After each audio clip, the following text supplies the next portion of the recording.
Барыгызга салям, дуслар. Сейчас буду подходить к студентам и задавать им вопросы про ифтары, про Рамадан, что они о нем знают. Меня зовут Ильдар. Откуда ты? Я с Саратовской области, с Саратова. Сейчас в Москве учусь и занимаюсь проектами и работаю.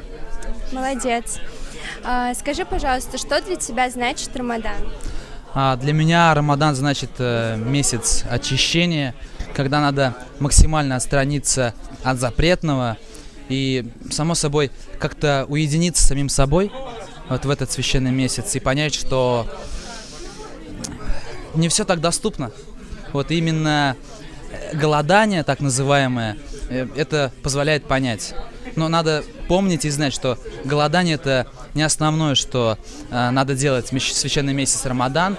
Самое главное – это не сквернословить, уважать других людей вот, и читать побольше Коран.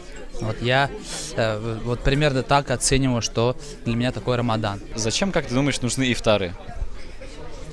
Ну вот самое первое, наверное, то, что опять-таки все собираются, вот видятся. Второе, это, как сказал наш гость, духовное просвещение. Вот, я думаю, вот эти две главные задачи. Вот, собираются, духовно просвещаемся. Ага, я понял тебя. А так вообще все, наелся? Довольный? Довольны, в первую очередь, из-за того, что вот у нас хорошая компания, мы сидим и общаемся, делимся мнением, делимся каким-то вот, эмоции, получаем такие вот добрые. Вот. Ну и, конечно, я наелся. Меня зовут Ренат. Откуда ты? И я из Саратовской области. Классно. Скажи, пожалуйста, что для тебя значит Рамадан? Рамадан – это священный месяц, месяц поста.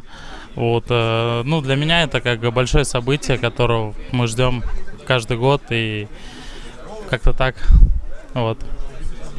Да, это великий благословенный месяц священный. А какие у тебя возникают ассоциации при слове Рамадан? Ассоциации возникают, ну, пост, наверное, в первую очередь. И основная ассоциация – это пост, вот. А о Рамадане ты узнал с детства? От родителей или уже более зрелым человеком ты начал узнавать о посте? Ну, естественно, как бы с детства от родителей, наверное, передавалось.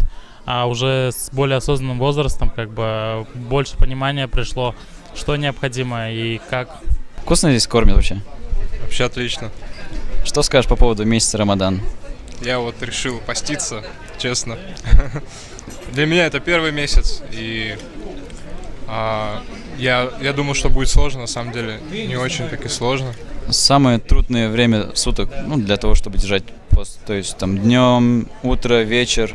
Для меня лично труднее всего это проснуться на сухур и все, а вот как-то провести время, не питаясь, это не очень сложно, когда ты занят чем-то.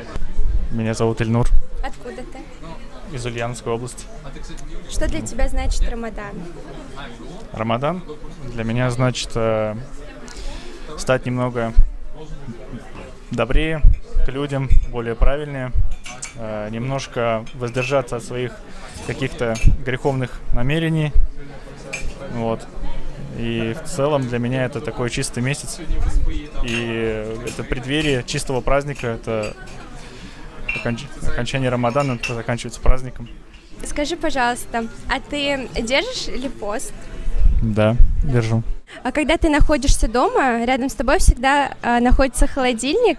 И как по мне тяжелее держать пост, именно находясь целый день дома. Я всегда стараюсь как-то себя чем-то занять и быть вне дома, не рядом с едой. И вот. А у тебя не так, да? Ну, у меня нет, абсолютно нет. Я начал держать на выходных, поэтому я был 2 дня дома. Нет. Что порекомендуешь есть именно на сухур? Сначала воду, финики, фрукты. Постепенно не накидываться сразу на еду. Ты не уйдешь, конечно. Ну и знать меру, наверное, все. И что пожелаешь тем, кто держит пост? Терпение. Салям. Как тебя зовут? Меня зовут Виля. Откуда ты? Из Башкирии. Какие у тебя возникают ассоциации в голове при слове Рамадан? В первую очередь это терпение, это работа над собой, над своими мыслями, то есть внутренний мир. Это работа над своим здоровьем, это возможность сделать себя лучше, сильнее и более дисциплинированным. А ты чувствуешь духовное наполнение во время месяца, после этого месяца? Может быть, есть какие-то изменения вот на каком-то таком духовном уровне? Да, в любом случае, и так, если ты держишь пост, ты все для этого делаешь необходимое, ты, соответственно, будешь меняться, ты будешь становиться более, как это сказать, духовным, наверное, если так принято говорить.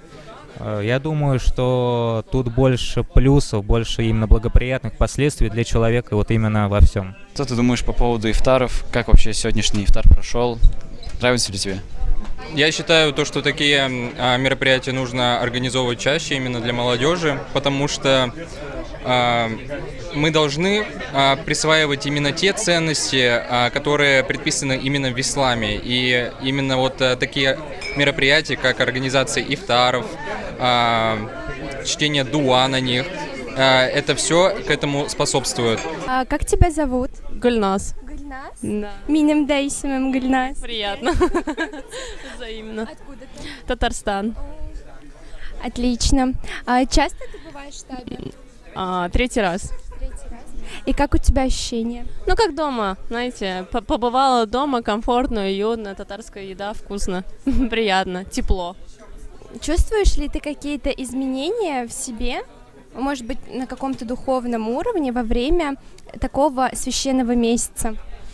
Ну, мне кажется, чтобы прочувствовать, нужно как минимум там соблюдать пост или попытаться, либо хоть что-то делать и вообще посещать такие места. Конечно, когда посещаешь такие места, что-то в тебе просыпается, ну а так, когда ты живешь обычной жизнью у себя дома, там ходишь на работу, это особо сильно не чувствует. Именно поэтому я считаю, что нужно вот почаще сюда приходить, почувствовать вот эту атмосферу, попытаться там соблюдать пост и вникнуть в вот это. Вот эта атмосфера, это влияет, да. Скажи мне, кто твой друг, и я скажу, кто ты.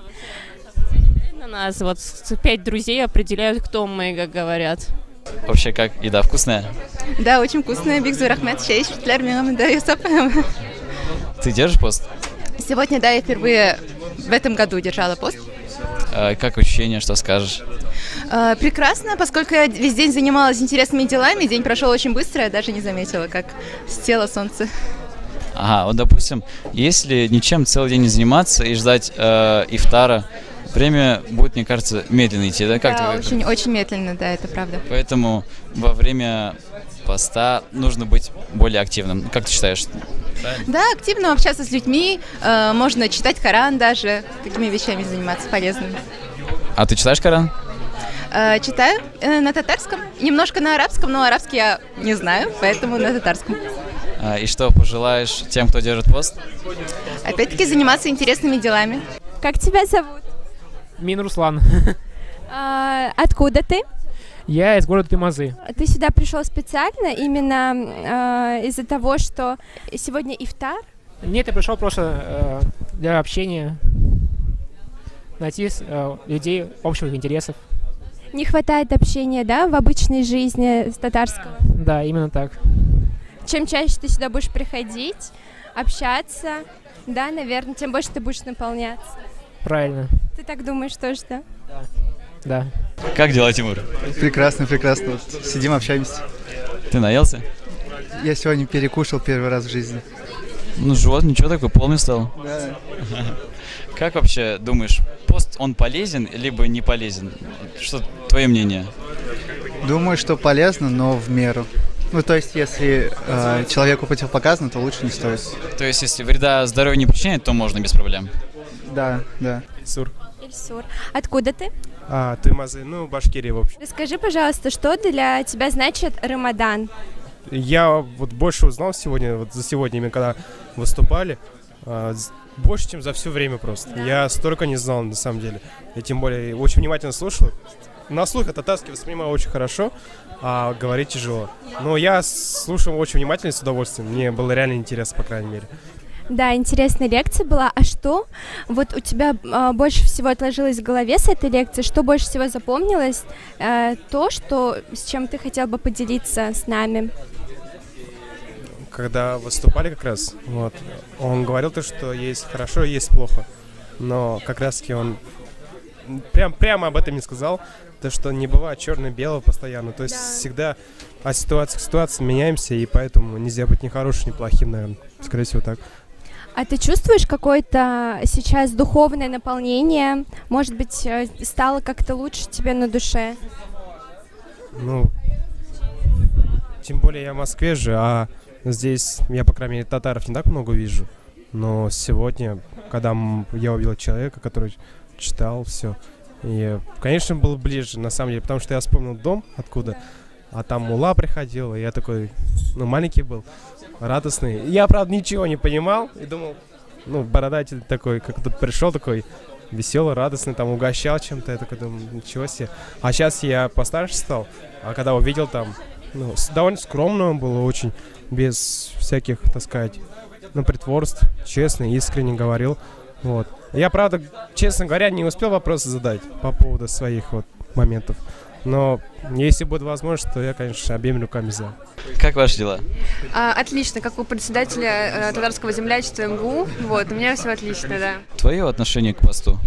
Нейтральное, естественно, дело каждого. Вот, и я, конечно же, поощряю тех, кто непосредственно постится. Поэтому я думаю, что в нынешнее время сейчас это особо актуально. Вот. Откуда ты? Я с Башкортостана. Из Башкортостана, прекрасно. Скажи, пожалуйста, что для тебя значит Рамадан? Рамадан — это тот месяц, в котором ты должен себя духовно взрастить больше и притупить свои страсти, не гоняться за ними тупо вслепую. Соответственно, должен себя контролировать еще в большей степени, больше читать, больше задумываться о духовном и наполнять себя духовно. Да. А какие у тебя возникают ассоциации, когда произносишь слово «Рамадан»? Такое на душе чувство спокойствия, радости. Марсель, а ты держишь пост? Да, Аллаху шукур, держу. Потихонечку. Молодец. А ты помнишь, когда был твой первый пост в жизни? Это было в подростковом возрасте, не знаю, лет мне было, наверное, 14-15. Тогда, помню, было непросто, так как еще не сформировавшаяся личность, ты не совсем понимаешь, зачем это делаешь, и было сложновато в то время, потихонечку привыкаешь, и поэтому все нормально. А ты в то время смог прям выдержать весь день? Весь день, в принципе, это не проблема, а вот весь месяц, это уже совсем другое дело, потому что день это так, он пролетает по щелчку пальца, поэтому проблем не было. Интересно, а что сложнее, не есть или не пить для тебя? Или, может быть, что-то другое? Лично для меня это скорее не пить, так как жажда возникает, плюс еще в то время Рамадан приходился на лето, самый жаркий месяц, это был июль, плюс дни долгие, поэтому больше хотелось пить, чем есть. А как ты справляешься с упадком сил? Наверное, под конец дня все-таки возникает усталость, да, в теле? Может быть, в течение дня. Все-таки после ифтара ты ложишься спать? Я примерно ложусь, но ближе к 12 ночи, поэтому еще после ифтара 4 часа примерно бодрствую. А как справляюсь с упадком сил, я стараюсь меньше физически активничать, так как физическая активность, она забирает много сил, и больше спать, так же как днем, чтобы набираться сил. А какой совет ты можешь дать постящимся?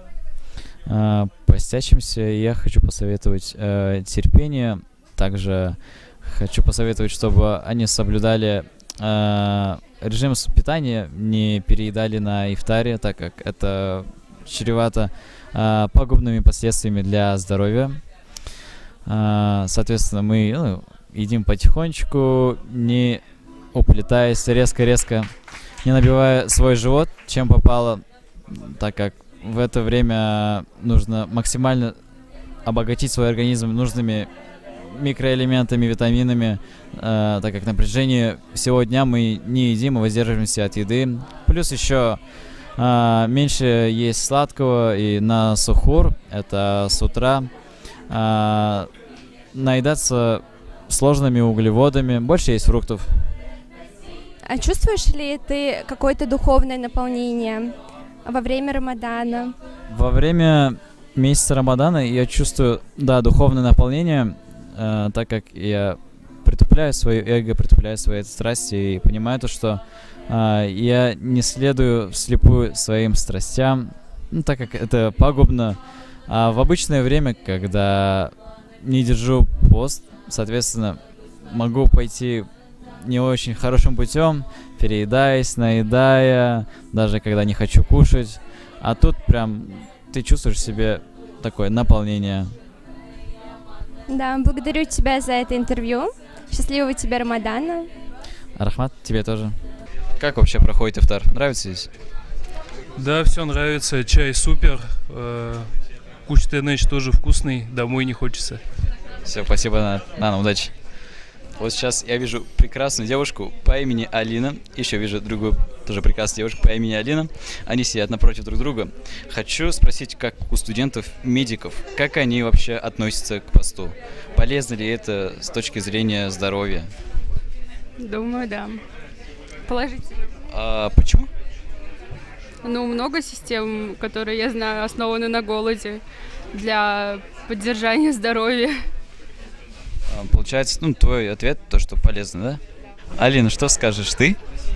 Я солидарна с мнением моей подружки. Вот, это очень полезно, потому что вырабатываются защитные клетки в организме. Вот, и голодание полезно для организма. То есть организм обновляется и рост клеток ускоряется. Как думаешь, это так? Да, я знаю, были исследования, что во время поста у людей появлялись стволовые клетки в большом количестве, так что это правда.